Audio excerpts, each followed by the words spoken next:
আজকের সমাজে আমরা দেখতে পাই অনেক বোনেরা আছেন বা অনেক নারীরা আছেন, তারা তাদের স্বামীর পরিবারের মধ্যে, স্বামীর ফ্যামিলির মধ্যে, স্বামীর সংসারের মধ্যে থেকে তারা সন্তুষ্ট নয়।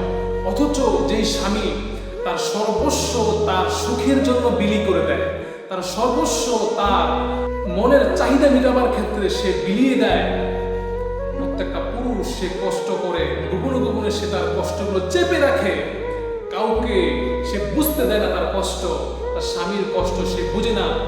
এই প্রত্যেকটা পুরুষ রাত্রে যখন সে ঘুমোতে যায়, খেতার নিচে বালিশের মধ্যে যখন সে মাথাটা লাগায়, তখন সে চোখ বন্ধ করে তার হিসাব কষে, একা সে কষ্টের মধ্যে ভুগতে থাকে। এই পুরুষদের কষ্ট আমাদের মা বোনরা বুঝতে চান না, নারী সমাজ বুঝতে চান না। সে শেষমেশ তার স্বামীকে বলে, মা রাআইতু মিনকা খায়রান কাত্তু, স্বামী তোমার কাছ থেকে, তোমার সংসারে এসে, তোমার জীবনে এসে তোমার কাছ থেকে কখনো আমি সুখ পাই নাই।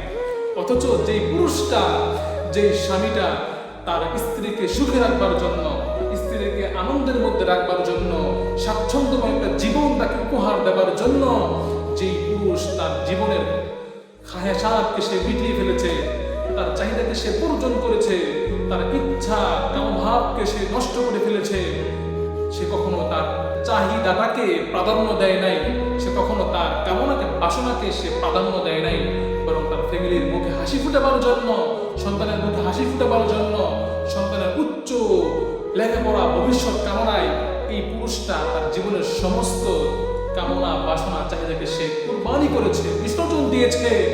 কিন্তু নারী সমাজ শেষ পর্যন্ত বলে, স্বামী তোমার জীবনে এসে আমি সুখ আর পাইলাম না। আমাদের মা বোনদের মধ্যে এরকম নাশুকরিয়া, অকৃতজ্ঞতা আছে। মা বোনদের তলে আমি একটি আয়াত বলতে চাই। আল্লাহ রাব্বুল আলামিন বলেছেন, লা ইন শাকারতুম লা আযীদান্নাকুম, জীবনের নিয়ামত পেয়ে যদি তুমি এই কৃতজ্ঞতা করো নিয়ামতের, তাহলে আমি তোমার নিয়ামতকে বাড়িয়ে দেব। ওয়ালা ইন কাফারতুম ইন্না আযাবি লাশাদীদ, আর যদি তুমি অকৃতজ্ঞ হয়ে যাও, যদি তুমি কুফরিমানা হয়ে যাও, যদি তুমি তোমার নিয়ামতকে অস্বীকার করো, আল্লাহ বলছেন ইন্না আযাবি লাশাদীদ, আমার শাস্তি খুবই কঠিন, খুবই কঠিন।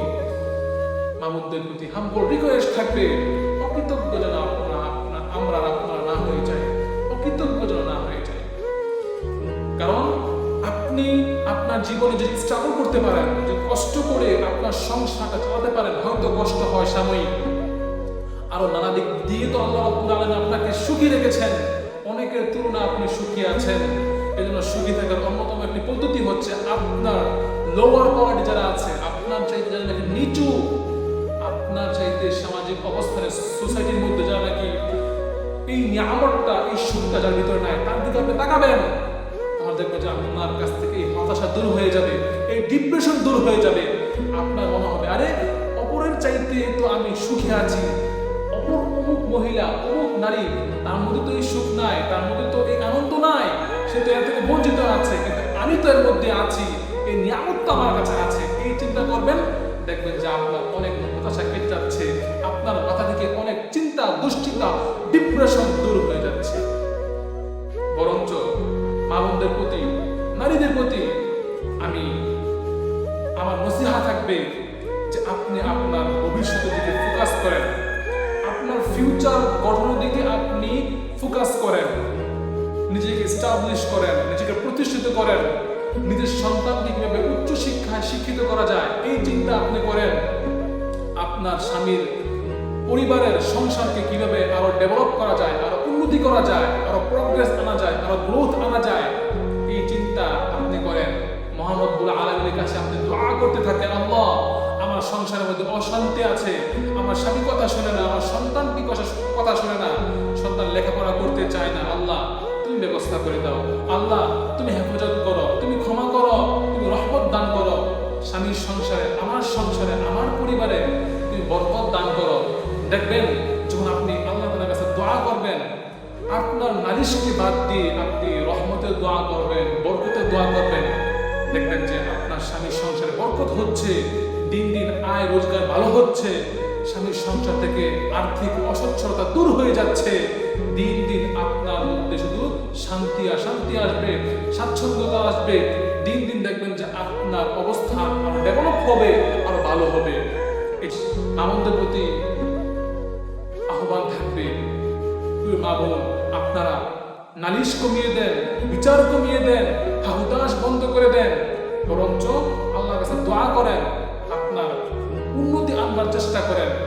নিয়মিত লাগাতার কন্টিনিউয়াসলি আপনি প্রচেষ্টা চালিয়ে যান, একদিন ইনশাআল্লাহ সফলতা আসবে।